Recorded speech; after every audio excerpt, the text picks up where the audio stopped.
Ahoj, tady Ivo, jsem TT Brno. Pojďme si spolu ukázat novýho Gladiátora X1000 třetí generace, což je to nejlepší, co si teďka můžeš koupit od CF Motor. Čtyřkolka dostala úplně nový design, zesílený rám, vylepšený podvozek a hlavně mnohem lepší variátor. Čtyřkolka dostala úplně nový světla, kde u euroverze svítí celý předek a celý zadek. Má to novou masku u předního chladiče, která se dá snadno sundat, aby se dal vyčistit chladič, takže když budete lítat někde po poli, v kukuřici a podobně, zaliská se chladič, tak se dá úplně jednoduše vyfoukat. Už má standardně syntetický lano, naviják je v tom 2,5 tisícovka. V základní výbavě jsou kryty rukou, opěrka, madla, velký TFT-čkový displej, který má úplně nový design a dá se tam ještě vybírat z několika pozadí. Kvůli přístupu k pojistkám, k chladičce, k brzdovce, tak je všechno umístěné tady vepředu pod kapotou, takže ta se dá úplně jednoduše odejmout. A úplně stejně je kapota vzadu, kde je schovaná baterka. Baterka se posunula dozadu kvůli vyvážení, aby ta čtyřkolka byla přesně 50/50, což zabraňuje tomu, abych se někde v někým v líně, v blátě, když pojedu třeba po poli, tak aby si mě ta čtyřkolka nějakou nápravou zahrabávala dolů. Tisícovka se dělá ve 3 variantách. Máme variantu Overland, která je úplně plně vybavená, má dotykový displej, má český meníčko. Pak je klasická varianta, která je v podstatě jenom v základu, ale i tak je vybavená už dokonale.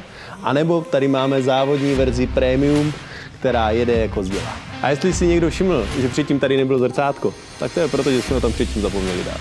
A pojďme si ukázat, co ti vystřelí trenek.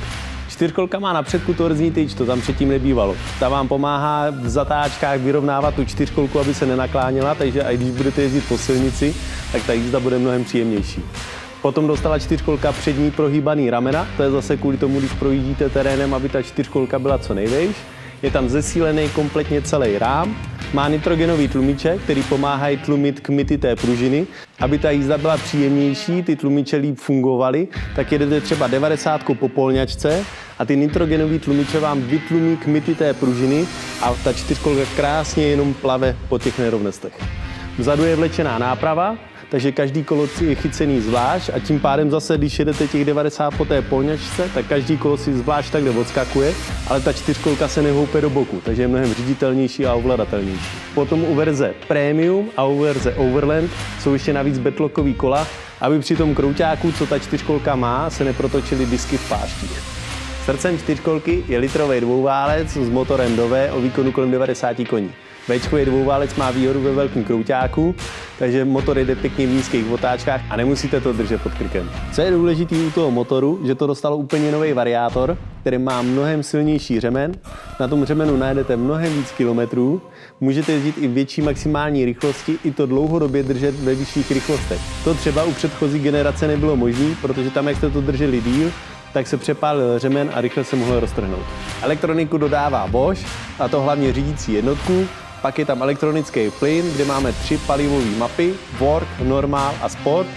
Na Work můžete popojíždět po centimetrech, nikam to neskočí, žádný o půl metra, že to zahučí o kus dál, jak u staré generace. Pak je tam Normal, když jedete klasicky mezi vesnicema. A pak je tam červený Sport, při kterým za váma poletí trsy trávy. Novinkou je plně barevný obrovský TFT displej, kde o jeden palec je ještě větší u modelu Overland. Pak je tam navíc ještě asistent sjíždění z kopce, který můžete mít zaplej trvale a pomáhá vám dobržďovat motorem, když třeba táhnete vozík plný dřeva. A navíc si můžete nastavovat posilovač, který buď to bude progresivní, takže čím jedete rychleji, tím méně posilovačuje, anebo ho můžete nastavit na minimum, na medium a na max. Jo, to znamená, když budu pracovat v lese, tak si dodám na max a můžu krásně jednou rukou, možná jedním prstem si zatáčet i v náročném terénu. Přepracovaný je i celý řízení, kde je jiný sloupek, sedím na tom mnohem zpříjmeněji, pohodlněji, můžu jezdit klidně celý den. Ale to vám doporučuji si to přijít vyzkoušet na vlastní kůži, kde od každého modelu máme předváděčku, na které se můžete svést a to úplně zadarmo.